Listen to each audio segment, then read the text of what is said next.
It's time for Varsity Spotlight, where high school sports is the headline. Brought to you by Queen City Home Store, your whole home destination. Hey there, everyone, and welcome to Varsity Spotlight, where high school sports is the headline. I'm Jeff Taylor. And I'm Jack Taylor. Now, over the last week, there's been a lot of high school sports action, and over the next few minutes, we'll shine a spotlight on some of the best action around. And as we do every week, we'll introduce you to our Varsity Spotlight feature athlete. This week, we head to East Meck to hear the story of one of the best volleyball players here in the Queen City. But before we get to that, we have to start at the gridiron with some of the action from week 3 of high school football. Now, game of the week, maybe the game of the season so far. Charlotte Christian up against Independence, both teams in need of big wins. They were tied 28-all midway through the fourth. Indy taking the late lead here to make it 35-28 going into the final minutes of the game.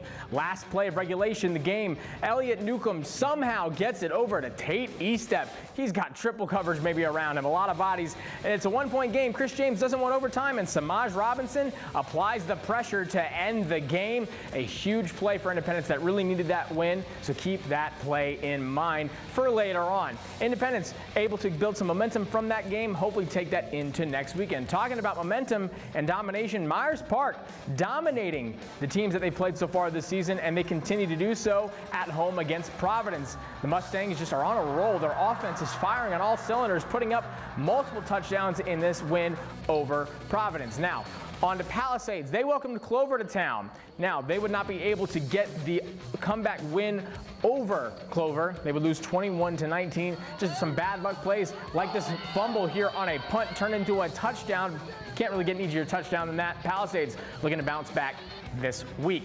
Mooresville and A.L. Brown were in a firefight early on in this one, going back and forth. But if you know anything about Mooresville and the Blue Devils, if you let them hang around long enough, they will roll right over you, and that's exactly what they did to the Wonder in the end, putting up big numbers. Statesville at home sweating a potential upset from Hopewell. They were able to get a touchdown here late in the game, but Hopewell sticking around. The Titans would not back down without a fight, but Statesville kicking a field goal in the final minutes to take the lead. Charlotte Catholic put up a fight against Providence State, but could not handle the explosive offense that is the Chargers. When you come to Providence State, you got to come correct, and they did their best, but Catholic not enough to overpower Providence Day. East Meck getting their first win of the season at home against Garinger. They've had some issues, some bumpy starts here, obviously, for East Meck when you have 0-3, but able to get a win and a big one, a much-needed one at home over the Wildcats. Speaking of much-needed wins, Weddington was looking for revenge after falling to Myers Park, and they absolutely dominated the reigning 2A state champs, the Monroe Redhawks, at their own home turf. South Iredell utilizing the tush push in their game to take down Hickory Ridge in the final minutes, getting a pretty good win over the Raging Bulls.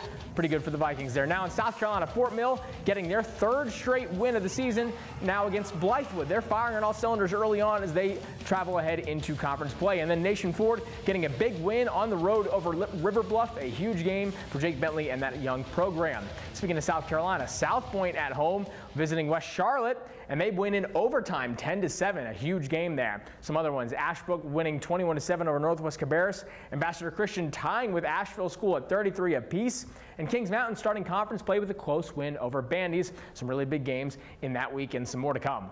Absolutely, a lot of football there. All right, let's take a look at this week's NIL Spotlight. Notre Dame had an off weekend, so Fighting Irish head coach Marcus Freeman paid a visit to the area to check out his commits and any other potential offers. He started out in Monroe, where Notre Dame commit and son of Thomas Davis, TJ Davis, was all over the field against Monroe. Then to Myers Park, where after a few weeks off, edge rusher Rodney Dunham was wreaking havoc on the line. Not caring about the chop block, he brings down the running back in the backfield. And then finally, down the road at Independence, safety Nick Reddish getting the Patriots offense back on the field, stopping Charlotte Christian in its tracks. The Fighting Irish fans, they have a lot of defenders to look forward to next fall. Some great football action there. Back to Ambassador Christian real quick and the tie that they had. Yeah. I talked to the coach, Coach Pogue. He said that the team they played didn't want to go into overtime because if they got the loss, it would affect their rankings. So I don't know. Wow. I mean, that's certainly a choice. It's crazy. We'll see how it pays off. Now, let's turn our attention to tonight's action and our Bayakko Sports Game of the Week that kicks off in less than 30 minutes over on MeTV and streaming on BayakkoSports.com. It is indeed a great matchup as we see a private school powerhouse taking on a public school powerhouse. It is Providence Day and Butler. Butler with a familiar face back on the sidelines as Brian Hales has returned as the head coach after a year away. Now, Butler struggled last year. This year, a much different story. As for Providence Day, they come into tonight's game with a 3-0 record. Head coach Chad Greer has been a mainstay on the Chargers sideline and has built a winning tradition over at PD. Greer says Coach Hales and Butler will be a tough test. Having to play against him is a treat in some respects. It's also kind of a pain in the rear end to have to deal with him back on the sideline. His kids play with passion. They fly around. You'll see 11 guys get to the ball. Very scrappy, athletic. They run well. Matchup-wise, they cause us some problems. I mean, it's not an easy out for us by any means. Yeah, it's awesome to get a chance to play a school like Butler. I think, these kind of games are long overdue in the city. I mean, I think both school communities are excited about the chance to play each other. We're not far away at all. We should do more games like this in all sports. As for the Bulldogs, they come into tonight's matchup with a 2-1 record. They started the season off with 2 strong wins against Olympic and Corvian. Now, last week they headed down to South Carolina to take on Irmo. It was a tough loss for the Bulldogs. As for tonight, head coach Brian Hales knows he's going up against one of the best head coaches around in Chad Greer. He's been doing it for so long. I mean, he did it up at Davidson Day, did it down there in South Carolina, and now he's bringing the same kind of energy to Providence Day. You got great players over there, but not just great players. You got a great coaching staff, great scheme. So, I mean, we're definitely going to have our hands full, that's for sure. Because people have been talking about publics playing private schools for a long time, and, I just think this is our turn to finally do it. It almost feels like everybody else had a chance to. So, no, we're getting a chance to do it now. And for me, it's kind of personal, too, because it's the only other school in Charlotte I ever coached at. I did 2 years of Providence Day back in the early 2000s. So to be able to get back over there and see some of those faces will be kind of fun too. It's weird to think of Coach Hales I absolutely wearing anything but Butler gear. Those two coaches have a lot of respect for each other, and it's going to be a good matchup. It's going to be a great game. Now, for a recap of our Bayakko Sports Game of the Week and other highlights from other games in our area, tune in to WCCB tonight at 10 for the Blitz. We bring you all the latest from Week 4 of high school football. All right, coming up next, it is our Varsity Spotlight feature athlete. We head to East Meck High School where we will introduce you to a young lady who has become quite the player on the volleyball court. Stick around, more Varsity Spotlight coming at you next.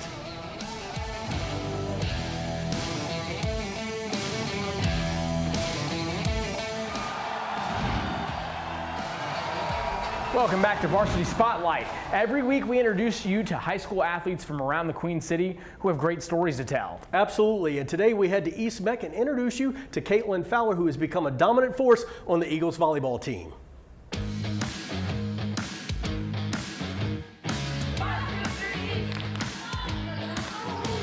My name is Caitlin Fowler. I'll be graduating in 2026, and I currently go to East Mecklenburg High School. I started volleyball when I was about 12. And making varsity my freshman year is when I really kind of lit a fire underneath myself, because I knew I had to work twice as much as everyone else just to earn a spot. So being able to get playing time and have the opportunity as a freshman was really important to me. This is my second year being a captain on varsity. I love my team. I think we're all super close, and it's really a special group of girls. Caitlin, she started working out with us in the summer, as her freshman year. And then the first thing that I saw was the approach she has to the game. She is just an athlete and has an athlete's mentality. Even as a freshman, she was super focused. I started playing softball when I was 4. I played that all the way up until my freshman year when I really started taking volleyball seriously. Really, my brother and my dad were the big influences for me to want to play sports. We're just a sports family. We enjoy playing, we enjoy watching. It's so interesting because of what I do for a living. I'm a coach. I'm a father, but I'm a coach too. We have a son that was a 4-sport athlete in high school, and he went on to play college baseball. Just seeing how much fun my brother would have with his teammates and the passion he had for his sport really made me want to try. We tried volleyball maybe when she was 10 or 11. She really got better quickly to the point that, I think when she was 13, 14, we started looking at, more of the travel situation and trying out for some higher teams. And that's when I think it really took off for her. I always felt like I didn't really have people close to me that had the same drive and passion as me, and being able to find that through a sport was really just amazing. Putting interest in girls in sports for me is big because I know what it feels like as an athlete to be underappreciated. I think it's really important to make sure that women especially are able to shine through because their male counterparts often outshine them. She wants people that look like her, you know, to be able to have those opportunities and just to be able to advocate for more women's sports. And, you know, I just think that sense of belonging and wanting to show, hey, look at us, look what we can do, like we're fun to watch as well. I feel like right now girls volleyball is one of the fastest growing sports. Whether it's in high school or college, the numbers just keep going up. And I feel like a lot of girls are scared to kind of try or show that because they don't have many role models. So I think it's kind of important to make sure that they're not alone. She always has put in 110% just to be the best she can be. She's not afraid to hold her teammates to a high standard. And I think that's really important for a leader, that you're not just friends with everyone. You show them, hey, we're trying to get all to the same place. And she's really good at that. My dad always tells me 1% better every day. Even if you have a bad day, you still focus on one thing to get better at because it'll add up over time and eventually it'll be consistent. There's a reason why you are where you are, and how do you make yourself known and how do you shine in somebody else's eyes is you go out there and you work and you grind and you get better. So after graduation, I'll be attending Emory and Henry University. It's in the South Atlantic Conference. It's a D2 school. It's up in Virginia. I'm super excited. I'd love to do something, maybe create a nonprofit organization for younger girls where they can play sports and add in like a marketing aspect to it so they're able to see that outside of sports they can do things as well in athletics. I just get excited like every time. It's never something that's boring to me. I'm ready, I look forward to it. Like I start my day, I'm like, okay, it's gonna be a good day. I got a game today. Immediately just makes everything better because I have something to look forward to. Caitlin, Mom, myself, and your brother are super proud of you, and we're proud to see that the young woman that you've grown into and what the future holds for you. And as you go off on your journey, just remember sometimes when you're in a dark place and you think you've been buried, you've actually been planted, and that's where growth comes from. So we love you, we're proud of you, and we can't wait to see what the future holds. My name is Caitlin Fowler, and this is my Varsity Spotlight. It's a great story. It is. I mean, real quick, kudos to our executive producer, Josh Francis, Boogie, Paul, our editors, everybody who puts this together. They're great stories, and you know, it's just awesome to see them come to life. Yeah, it goes to show that you just have to look for these great stories. There's a bunch of them around in high school sports, and if you have one of your own to tell or you know someone who does, make sure you reach out to us at WCCBCharlotte.com or on our social media. Yep. All right, we got more coming at you next. We'll take a look at some volleyball action and soccer action that took place over the last few days here in the Queen City and surrounding areas. We'll be right back with more of Varsity Spotlight. Stick around.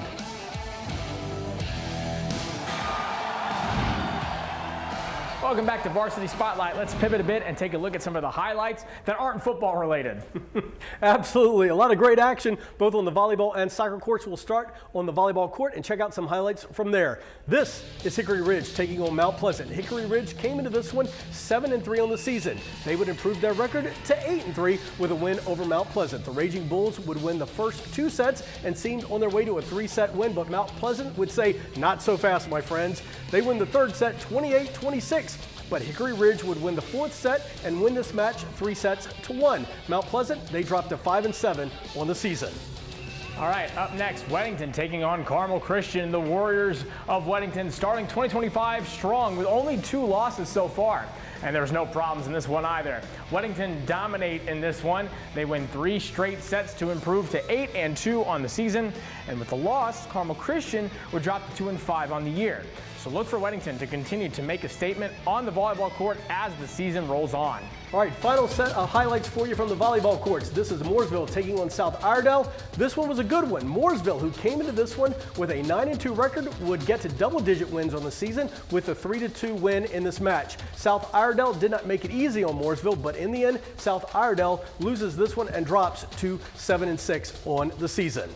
All right, let's kick it over to the pitch. Check out the best team in our area. It might be Myers Park. The Mustangs beat Garinger on Monday night 3-1. Myers Park getting this goal, and Henry Bonner gets the free kick. Oliver Badir getting a foot out in front of the Garinger goal. The Mustangs score. Myers Park is perfect on the season and are now ranked the best high school soccer team in North Carolina. I will never coach a team any differently no matter where they're ranked. If we're ranked 20th, then we're going to be living by the same principles that if we're ranked number 1. But there's one exception to that is I will remind them that nobody gets trophies mid-season. So number 1 rankings in the middle of the season, that only matters once in the season, and it's at the last game. Great words from a great coach. On we go. Forest Hill taking on Monroe, and this one was all Redhawks. Monroe would score 4 goals in the first half, 2 in the second. Monroe got 2 goals from senior Jesus Quizapa Sanchez and 1 goal apiece from, take a breath, Henderson Gonzalez, Ishak Olivan, Jordan Moser, and Saul Tover.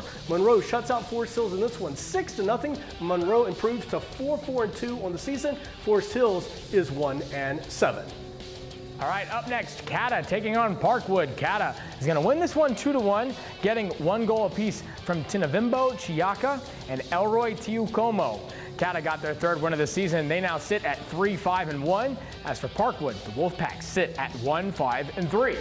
All right, final game from the pitch. Carmel Christian taking on Weddington. The Warriors would score 1 goal in the first half and take that 1-0 lead into intermission. In the second half, the scoring would increase. Each team, they would get 2 goals. The Warriors win this non-conference matchup 3-2. Weddington getting just their 2nd win on the year. They now sit at 2-3-2. With the loss, Carmel Christian fell to 3-4 on the season. All right, this past Monday, we put out 3 plays from last week's action for you to vote on as our play of the week. After all the votes were tallied, here is your play of the week winner. Remember I told you to remember a play earlier? Well, this is the one. Independence Patriots taking on Charlotte Christian. Christian down 1 with no time on the clock after scoring in the final play, and they choose to go for 2, get the win. But Patriots' Samaj Robinson has other plans, coming up with a sack and preserving the win for Independence. So congrats for the Patriots on the win, and congrats to Samaj. Yep, that was a great ball game, and congratulations to Samaj. All right, we have one more segment for you, and coming up, we'll set the table for week 4 of high school football. Stick around, more Varsity Spotlight coming at you next.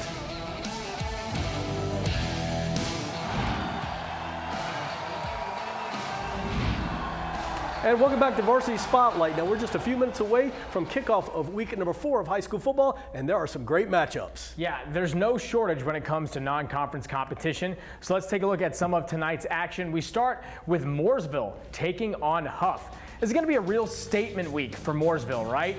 I think so. I mean, Mooresville, they've been strong, but you're talking about going to play Huff, right? That's a ball game right there that would be interesting to see. Mooresville, we'll get to them, we'll see. Yeah, I mean, they lost to Weddington week 1, but they've been firing all cylinders since, so you think this is going to be a big game, but Huff has not been able to be stopped. They get a win in Virginia last week. Right. They get big wins over South Point and Independence. So they've just been taking down huge opponents, and Mooresville is really going to have to bring their A game. There's really no margin of error when you take on Huff. Yeah, I agree, but you know,